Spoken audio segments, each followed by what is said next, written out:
Hey medical assistants, it's Lisa Corrales. I wanted to do a video today just telling you who I am and my background in medical assisting and all the things that led me here. So, as I said, my name is Lisa Corrales, and I went to medical assisting school back in 1998. I went to a school called Merritt College of Medical Careers in San Diego. It doesn't exist anymore. It was bought out by another medical assisting school or school in general, trade school, which happens a lot to a lot of the smaller medical assisting schools. So I had graduated high school in 1997, and I was still with my high school sweetheart, and he went in the Navy after we graduated. Shortly after that, we had our first baby, and we were living in San Diego, and I knew that I needed to have a job or a career that would be easy to find a new one every time we had to move, which we did a lot. So I also knew that I wanted to help people and work in the medical field. So I narrowed down my choices and picked medical assisting because the program was fairly short. I was going to be able to accomplish my goals by working in the healthcare field and helping people. And I felt that there were quite a lot of jobs for medical assisting. So when we did move, I'd be able to find a new job. So I went to medical assisting school. I chose a program. My husband worked at night. I went to school during the day. So we only had one car. We had an 18-month-old baby. So we had, he was in the Navy. So, there was deployments involved. There was all kinds of things going on. And we made it work. I never missed a day of medical assisting school. I was very determined to be there every day. I felt like it was important. I didn't want to miss a day. It's kind of a fast-paced program, so if I missed a day, I could miss a lot of information. And so we did that, and we made it work. And shortly after I finished that program, we did get stationed somewhere else.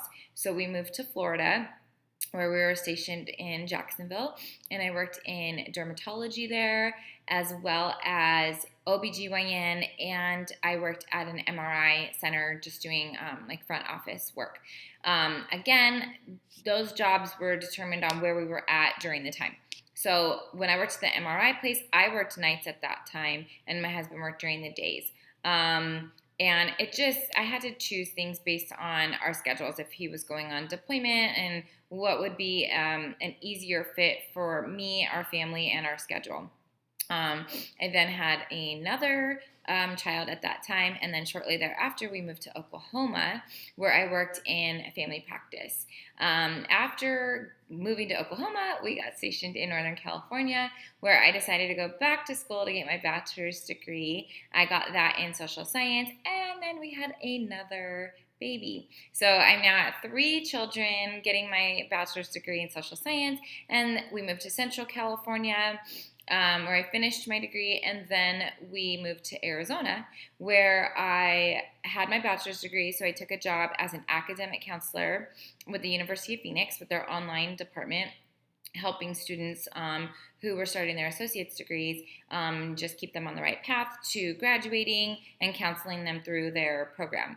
And then after that, I started working at a trade school. My daughter went to a school where she was going to be doing cosmetology during her high school time. So it was a CTE program for high school students, and they happened to have a position available for medical assisting instructor. And so I was able to take on that position, where I did that since 2015. And in that time, I started seeing, when I was preparing my students to go out to externships, I started seeing how there was a lot of turnover, which I saw as an MA too.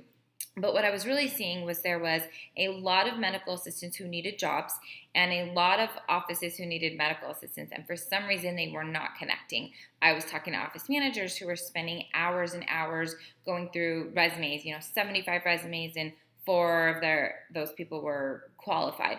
And they were just wasting so much of their time and their energy and their resources going through applicants and not being able to manage and doing other things.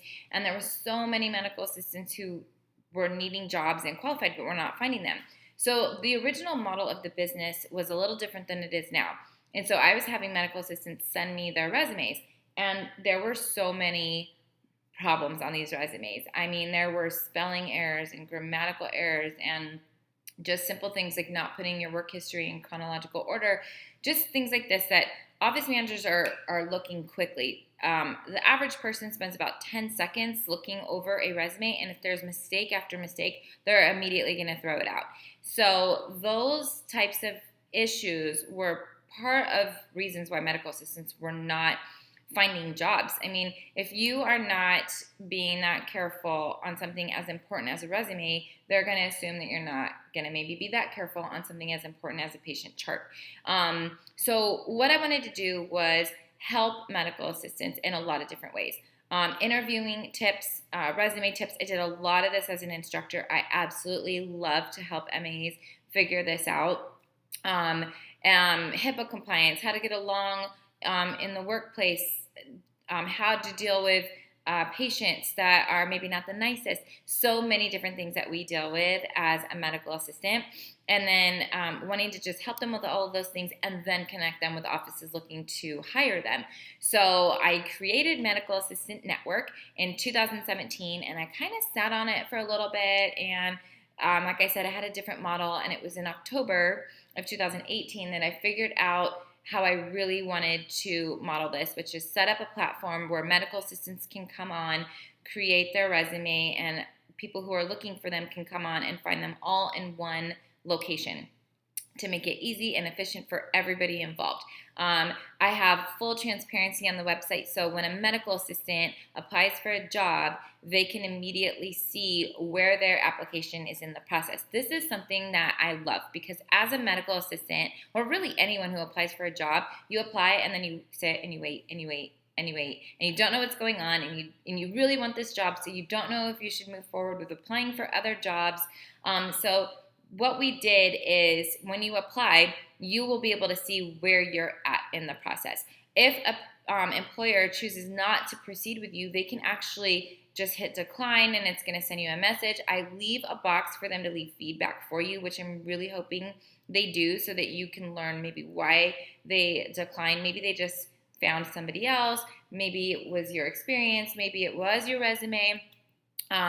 There's a lot of different reasons why that could be. So that's something really cool. Another cool thing is you can do videos or a picture to, give a sense of who you are. I love the video idea just because if you are really a positive person, someone who smiles a lot, someone who's outgoing, they can see all that in a video. Just a quick 30-second video of who you are is a big deal. It shows that I really like her personality, or I really like, his enthusiasm. I'd love to have someone like that, in our office. So I encourage everybody to upload videos because I think it's so cool. I have not seen it done before, so I'm super excited to kind of invent this and give that to the industry. So it's a little bit about who I am, where I've come from, where I've made this idea, and what I'm hoping to do with it. I am just hoping to have thousands and thousands and thousands of medical assistants within my network that can go on and find jobs, new jobs, their first job, resources. Maybe they have the perfect job, but they just want to know how to recertify for their certain certification, or maybe they've never taken the test before and they want some tips and tricks on how to pass their test. All of these things are coming, and I am open to hearing ideas of any kind of resources that you would be interested in as a medical assistant.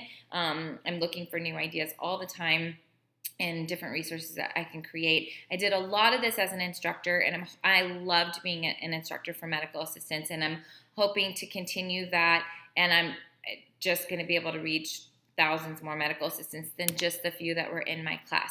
So that is who I am. That is what I'm hoping to do. I hope that you come on this journey with me. I hope that you register. I hope that you get something really valuable out of it, whether it is a job or some answers to your questions. Please feel free to reach out to me directly with any kind of other questions, comments, concerns, suggestions. I'm open to it all. So that is who I am. That is what I'm here for. And I'll be making more videos like this. So please subscribe to my channel, like this video, and I will be back very soon.